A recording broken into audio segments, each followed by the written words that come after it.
Hello everyone, welcome to my channel life of Ramya Ramesh. అందరూ ఎలా ఉన్నారు? మేమైతే చాలా బాగున్నాము.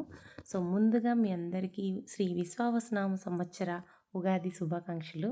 అందరి జీవితాలు అష్టైశ్వర్యాలతో సుఖ సంతోషాలతో ఉండాలని మనస్ఫూర్తిగా కోరుకుంటున్నాను. మేమైతే ఉగాది పచ్చడి చేయడం స్టార్ట్ చేసాము. సో 6 రుచులు కదా, షడ్రుచులు, మన 6 టేస్ట్లు మనమైతే కట్ చేసి పెట్టుకుంటున్నాను. సో నేను నా పాప ఇద్దరం చేస్తున్నాము. మన మనుషుల జీవితంలో ఉండే మిక్స్డ్ ఆఫ్ ఎమోషన్స్కి ప్రతీకగా ఉగాది పచ్చడిలో షడ్రుచులైన తీపి, పులుపు, వగరు, కారం, ఉప్పు, చేదు ఇవన్నీ ఉండేలా మన పూర్వీకులు చేశారని పండితులు పెద్దలు చెప్తుంటారు. సో అందుకోసం అని చెప్పి మనము ఇప్పుడు ఉగాది పచ్చడి అయితే చేసుకుంటూ ఉంటాము.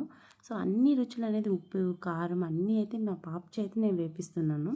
సో మా పాపతోటి ఎందుకు వేపిస్తున్నానంటే తనకి కూడా తెలుస్తుంటుంది కదా. సో అందుకోసం అని చెప్పి తన చేతుల మీదుగా అయితే నేను చేస్తున్నామన్నమాట.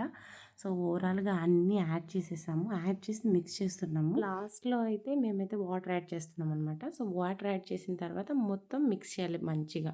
సో అప్పుడైతే మనకు ఆ అన్ని ఫ్లేవర్స్ అనేది ప్రాపర్గా మిక్స్ అవుతాయి. అప్పుడు ఉగాది పచ్చడి టేస్టీగా ఉంటుంది. సో ఫైనల్గా మా పాప చేతుల మీదుగా మేమైతే ఉగాది పచ్చడిని రెడీ చేసేసాము. ఇది మా ఉగాది పచ్చడి. అయితే మేము పూజ అయితే స్టార్ట్ చేసాము. సో పూజ కోసం అయితే మేము ఉగాది పచ్చడి తర్వాత పొంగల్ అయితే చేశాను. సో 2 దేవుడి దగ్గర అయితే పెట్టాము.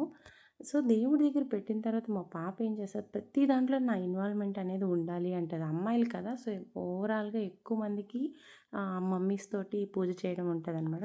సో కొంచెం కష్టమైన పాపను కొద్దిసేపు పక్కన కూర్చోబెట్టి నేనైతే పూజ అయితే చేసేసాను అనమాట. సో హారతి ఇచ్చేస్తాను. ఉగాది పచ్చడి అయితే పెడుతున్నాను. మా పాప అయితే చాలా నచ్చేసింది, టేస్ట్ అంతా నచ్చింది, చాలా మళ్ళీ మళ్ళీ అడుగుతుంది. సో మా వారికి కూడా పెట్టేశాను. ఇదండి మా Ugadi special video. Bye bye, see in the next video.